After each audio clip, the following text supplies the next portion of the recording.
Hello friends, मैं आशीष कुमार स्वागत करता हूं आपका आपके अपने चैनल यूनिक स्टडी पर। तो आज हम प्रारंभ कर रहे हैं भारतीय इतिहास। और भारतीय इतिहास को 3 भागों में बांटा गया है। सबसे पहला प्राचीन भारत, दूसरा मध्यकालीन भारत और तीसरा आधुनिक भारत। हम जो प्रारंभ कर रहे हैं वो सबसे पहले प्रारंभ कर रहे हैं प्राचीन भारत का इतिहास। और अगर हम इतिहास की बात करें तो स्रोतों के आधार पर इतिहास को 3 भागों में विभाजित किया गया है। वो 3 भाग कौन कौन से हैं? प्राग ऐतिहासिक काल, आदि ऐतिहासिक काल, ऐतिहासिक काल। प्राग ऐतिहासिक काल की अगर हम बात करें तो यह इतिहास का ऐसा काल था जिसका कोई लिखित वर्णन नहीं है। केवल हमारे पास इसके पुरातात्विक स्रोत ही उपलब्ध हैं। पुरातात्विक स्रोत कैसे स्रोत? जैसे मोहरे, मिट्टी के बर्तन और अनाज, इस तरीके के स्रोतों को पुरातात्विक स्रोत कहा जाता है। और प्रागैतिहासिक काल को हम किससे जोड़ सकते हैं? पाषाण काल से। क्यों? क्योंकि पाषाण काल में मानव केवल पत्थरों का प्रयोग करता था। उसके पास लिखने का कोई भी साधन नहीं था और ना उसे लिखने की कोई भी कला आती थी। अगर हम आगे बात करें ऐतिहासिक काल की, तो ऐसा काल जिसका लिखित वर्णन तो है लेकिन उसे पढ़ा नहीं जा सकता। कैसे? जैसे हड़प्पा सभ्यता की बात अगर हम करें, क्योंकि आदि ऐतिहासिक काल को हम किससे जोड़ सकते हैं? हड़प्पा सभ्यता से। क्योंकि हड़प्पा सभ्यता की जो लिपि थी वो भाव चित्रात्मक लिपि है। जब हम हड़प्पा सभ्यता आगे पढ़ेंगे तब उसके बारे में हम बताएंगे। तो उसको इतिहासकारों को ये पता है कि ये एक प्रकार की लिपि है, लेकिन उसे अभी तक कोई भी इतिहासकार पढ़ नहीं सका। तो उसे हम किस में रखेंगे? आदि ऐतिहासिक काल में। लेकिन अगर हम बात करें तीसरे नंबर के ऐतिहासिक काल की, तो ऐसा काल जिसका लिखित वर्णन भी उपलब्ध है और उसे पढ़ा भी जा सकता है, तो ऐसा काल कहलाता है ऐतिहासिक काल। अब इसको किससे जोड़ सकते हैं? वैदिक सभ्यता। क्यों? क्योंकि हड़प्पा सभ्यता के बाद जब वैदिक सभ्यता आती है तो वेद आदि का जो सृजन है वो प्रारंभ हो जाता है और उससे आगे के सभी कालों का हमारे पास लिखित वर्णन है और इतिहासकार उसे पढ़ने में भी सक्षम हैं। तो इस प्रकार से जो वैदिक सभ्यता है और उससे जो आगे का काल है वो किस में आएगा? ऐतिहासिक काल में। तो आइए हम अब इससे जुड़े कुछ पॉइंट्सों को जान लेते हैं। सबसे पहला पॉइंट, भारत में पाषाणकालीन बस्तियों के अन्वेषण की शुरुआत किसने की? रॉबर्ट ब्रूसफुट ने। यानी अगर आपसे पूछा जाए कि भारतीय पुरातत्व की ओर ध्यान देने वाला सबसे पहला व्यक्ति कौन था? Robert Bruce Foote. जबकि अलेक्जेंडर कनिंघम को भारतीय पुरातत्व का जनक माना जाता है। इसका मतलब अगर पूछा जाए कि भारतीय पुरातत्व का जनक किसे कहा जाता है तो अलेक्जेंडर कनिंघम को। और इन्हीं की सहायता से 1861 ईस्वी में भारतीय पुरातत्व सर्वेक्षण विभाग की स्थापना की गई। तो यहाँ से हमारे 2 क्वेश्चन बन गए। सबसे पहला, भारतीय पुरातत्व सर्वेक्षण विभाग की स्थापना किसने की? तो अलेक्जेंडर कनिंघम ने की। और कब की? तो 1861 ईस्वी में की। ठीक है। तो अब आगे बात करते हैं हम किसकी? पाषाण काल की। पाषाण काल को 3 भागों में विभाजित किया गया है: पुरापाषाण काल, मध्य पाषाण काल और नवपाषाण काल। अगर हम इनके टाइम पीरियड की बात करें तो 25 लाख बीसी। तो पहले हैं थोड़ा सा जान लेते हैं बीसी और एडी के बारे में। बीसी का मतलब होता है ईसा के जन्म से पहले। अगर हम एडी की बात करें तो ईसा के जन्म के बाद। ठीक, यानी जब ईसा मसीह का जन्म हुआ था उससे पहले के समय को बीसी में, और जब ईसा मसीह का जन्म हो गया था उसके बाद के समय को एडी में कहा जाता है। तो इसी तरीके से पुरापाषाण काल का जो टाइम पीरियड है वो कब से कब तक है? 25 लाख बीसी से 10,000 बीसी तक। और इसी प्रकार मध्य पाषाण काल का 10,000 बीसी से 4,000 बीसी तक। इसको हम इस तरीके से भी बोल सकते हैं 10,000 ईसा पूर्व से 4,000 ईसा पूर्व तक। अगर हम बात करें नवपाषाण काल की, तो नवपाषाण काल का टाइम पीरियड कितना है? 6,000 बीसी से 1,000 बीसी, यानी 6,000 ईसा पूर्व से 1,000 ईसा पूर्व तक। अब कुछ लोग सोच रहे होंगे कि जब ये 4,000 ईसा पूर्व पे खत्म हुआ है तो ये 6,000 बीसी में प्रारंभ कैसे हो गया? तो इसको जानने से पहले हम जानते हैं, मान के चलो कि बहुत सारी सभ्यताएं हैं जो अलग अलग जगहों पे पनप रही थी। जैसे यहाँ मान के चलो मिस्र की सभ्यता है, या हड़प्पा सभ्यता है, या मेसोपोटामिया की सभ्यता है। तो कहीं कहीं पर मानव पहले विकसित हो गया था और कहीं कहीं पे मानव बाद में विकसित हुआ था। तो इस तरीके से जो अंतिम दौर चला था मध्य पाषाण काल का वो 4000 बीसी तक चला था, लेकिन कुछ जगहों पे नव पाषाण काल कब प्रारंभ हो गया था? 6000 ईसा पूर्व ही प्रारंभ हो गया था। पुरा पाषाण काल, तो पुरा पाषाण काल का टाइम पीरियड 25 लाख बीसी से 10,000 बीसी तक। लेकिन हम एक थोड़ा सा और जान लेते हैं कि पुरा पाषाण काल, पुरा पाषाण काल को भी 3 भागों में विभाजित किया गया है। पूर्व पुरा पाषाण काल, मध्य पुरा पाषाण काल और उत्तर पुरा पाषाण काल।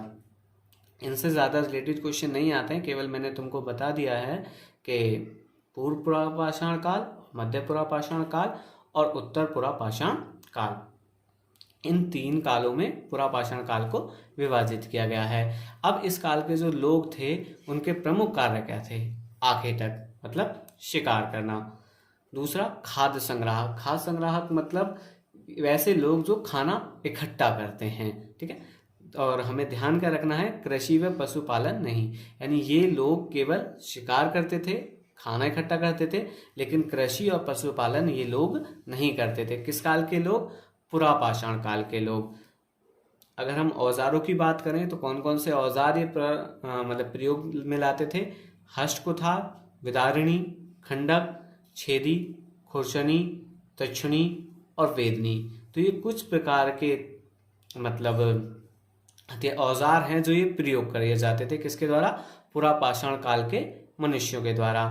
अब इस काल के जो प्रमुख स्थल हैं वो कौन कौन से हैं? सबसे पहला है अतिरम पक्कम, जो कि कहाँ है? तमिलनाडु में। एक है हथनौरा, जो कि कहाँ है? मध्य प्रदेश में। और ये किसके लिए प्रसिद्ध हैं? यहाँ से मानव खोपड़ी के प्रथम साक्ष्य प्राप्त हुए हैं। किस किस जगह से? अतिरम पक्कम और हथनौरा। अतिरम पक्कम कहाँ है? तमिलनाडु में। हथनौरा कहाँ है?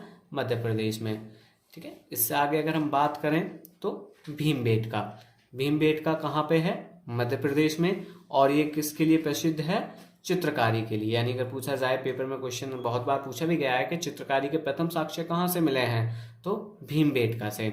इसी तरीके से मिर्जापुर, ठीक है। और ये किस लिए फेमस है कि यहाँ से तुम्हारे पुरा पाषाण काल, मध्य पाषाण काल और नव पाषाण काल, तीनों ही काल के औजार कहाँ से प्राप्त हुए हैं? तो मिर्जापुर से प्राप्त हुए हैं।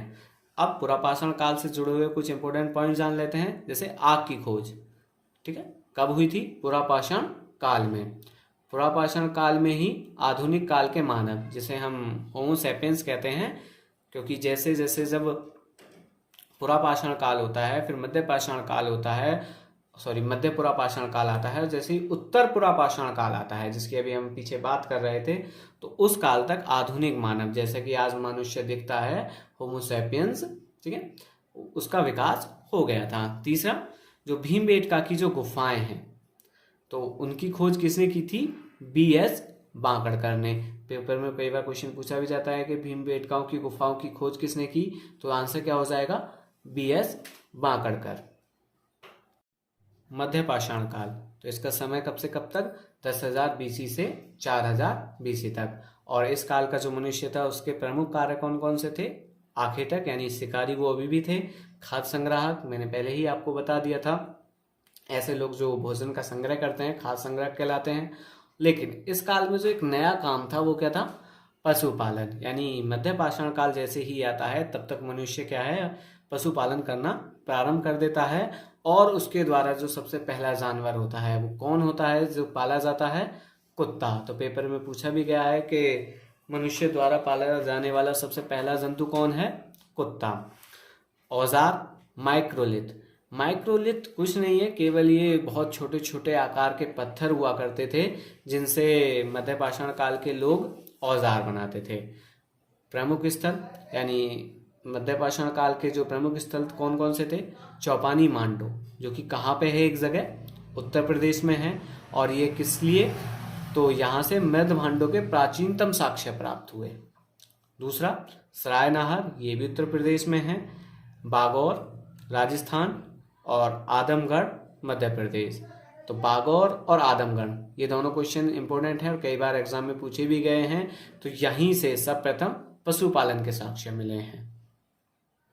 मध्य पाषाण काल से जुड़े हुए कुछ इंपोर्टेंट प्रश्न जान लेते हैं। तो इस काल में आग का प्रयोग प्रारंभ हो गया था, यानी पुरापाषाण काल में मनुष्य ने आग की खोज की थी, लेकिन वो उसे व्यवहारिक रूप से प्रयोग नहीं करता था। लेकिन जैसे ही मध्य पाषाण काल आता है तो मनुष्य आग का प्रयोग प्रारंभ कर देता है। तो इस काल में पशुपालन का प्रारंभ हुआ, ये मैं पहले ही बता चुका हूँ आप लोगों को। और सबसे पहला जो जानवर पाला गया था वो कौन सा था? कुत्ता। तीसरा पॉइंट, इस काल में प्रेक्षेप पास्त्र पद्धति प्रारंभ हुई। तो प्रेक्षेप पास्त्र पद्धति कौन सी पद्धति होती है? फेंक कर प्रयोग किए जाने वाले औजार, यानी जैसे भाले, इस तरीके के औजार मध्य पाषाण काल में ही उन्होंने बनाने प्रारंभ कर दिए थे। बात करते हैं नव पाषाण काल की। इसका टाइम पीरियड 6000 बीसी से 1000 बीसी तक, यानी 6000 ईसा पूर्व से 1000 ईसा पूर्व तक। तो इनका मुख्य कार्य क्या था? कृषि, यानी अब मनुष्य ने कृषि करना प्रारंभ कर दिया था। दूसरी जो कार्य था स्थायी निवास, यानी अगर कृषि लोग करेंगे तो वो ऐसा तो है नहीं कि फसल यहाँ बोई और दूसरी जगह पे चले गए। अगर उन्होंने किसी फसल को बोया है तो उन्हें वहां पे रुकना ही होगा। तो इसी तरीके से स्थायी निवास प्रारंभ हो गया। और जब बहुत सारे लोग एक साथ रहना प्रारंभ करेंगे तो समाज निर्माण भी होने लगा। तो ये कुछ विशेषताएं हैं किसकी? नव पाषाण काल की। कौन सी? कृषि, स्थायी निवास और समाज निर्माण।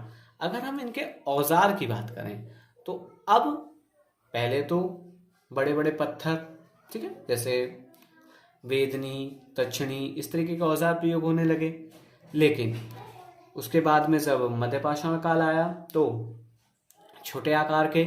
लेकिन जैसे ही नव पाषाण काल आया तो उन्होंने स्लेड, एक तरीके का पत्थर होता है, और उसके नुकीले हथियार इन्होंने बनाने प्रारंभ कर दिए। लेकिन अगर हम बात करें प्रमुख स्थलों की तो नव पाषाण काल का में जो सबसे इम्पोर्टेंट स्थल है वो कौन सा है? बुर्ज होम, जो कि कहाँ पे है? कश्मीर में। यहाँ से कौन से साक्ष्य प्राप्त हुए हैं? गर्तवास, यानी लोगों के गड्ढे में रहने का, यानी लोगों के गड्ढे में रहने के जो साक्ष्य प्राप्त हुए हैं वो कहाँ से हुए हैं? बुर्ज होम से। और साथ ही साथ कुत्ते को उसके मालिक के साथ दफनाने के जो रिवाज है उसके साक्ष्य भी कहाँ से मिले हैं? बुर्ज होम, कश्मीर से।